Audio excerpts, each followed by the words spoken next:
പാലാ നഗരസഭയിൽ സ്വന്തം ചെയർമാനെ പുറത്താക്കി LDF. വോട്ടെടുപ്പിൽ പങ്കെടുക്കാതെ UDF വിട്ടുനിന്നപ്പോൾ LDF കൗൺസിലർമാർ അവിശ്വാസത്തെ അനുകൂലിച്ച് വോട്ട് ചെയ്തു.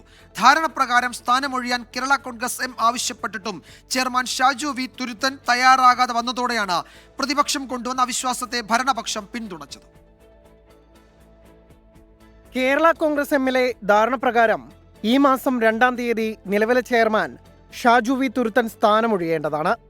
എന്നാൽ ജോസ് കെ മാണി അടക്കമുള്ള പാർട്ടി നേതൃത്വം ആവശ്യപ്പെട്ടിട്ടും ഷാജു ഇതിന് തയ്യാറായില്ല.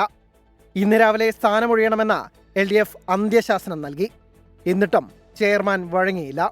ഇതോടെയാണ് UDF സ്വതന്ത്രൻ കൊണ്ടുവന്ന അവിശ്വാസത്തെ പിന്തുണയ്ക്കാൻ LDF തീരുമാനിച്ചത്. അവിശ്വാസം കൊണ്ടുവന്ന സ്വതന്ത്രനടക്കം 9 UDF കൗൺസിലർമാർ വിട്ടുനിന്നപ്പോൾ 14 LDF കൗൺസിലർമാരും അവിശ്വാസത്തെ അനുകൂലിച്ചു. സംസ്ഥാന നേതൃത്വത്തിന്റെ അടക്കം പിന്തുണയോടെയാണ് അവിശ്വാസത്തെ അനുകൂലിച്ചു എന്നാണ് LDF കൗൺസിലർമാർ പറയുന്നത്. കാലാവധി തീർന്ന ഒരു ചെയർമാൻ രാജിവെക്കുകയില്ലെന്ന് ഉറച്ച നിലപാടെടുക്കുമ്പം ഭരണകക്ഷി മുന്നണിയും അതിൻ്റെ നേതാക്കന്മാരും ഒരു നിലപാടെടുക്കുന്നുള്ളത് അണ്ടർസ്റ്റുഡാണ്. അതിൽ നിന്ന് രാഷ്ട്രീയ മുതലെടുപ്പിന് ശ്രമിച്ചു, അതിവിടെ പരാജയപ്പെട്ടു. സ്ഥിരമായി ചെയർമാൻ മാറുന്നത് വികസനത്തിന് തിരിച്ചടിയാകുന്നു എന്നാണ് UDF പറയുന്നത്. ചെയർമാന്റെ ആരോഗ്യസ്ഥിതി കൂടി പരിഗണിച്ചാണ് വിട്ടുനിന്നതെന്നും UDF.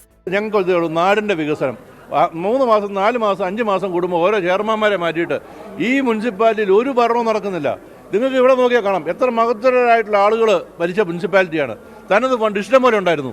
ഇപ്പോൾ ഒരു പോസ്റ്റ് മാറിയിടാൻ പോലും പൈസ ഇല്ലാത്ത പാലാ മുനിസിപ്പാലിറ്റി അത്രയും ദാരിദ്ര്യത്തിലാണ്.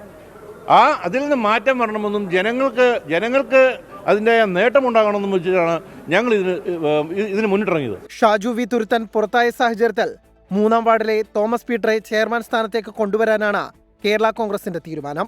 തദ്ദേശ സ്വയംഭരണ തെരഞ്ഞെടുപ്പ് അടുത്തിരിക്കെ പാലായിൽ നടക്കുന്ന രാഷ്ട്രീയ നാടകം വലിയ ചർച്ചയാവുകയാണ്. 24 കോട്ടയം.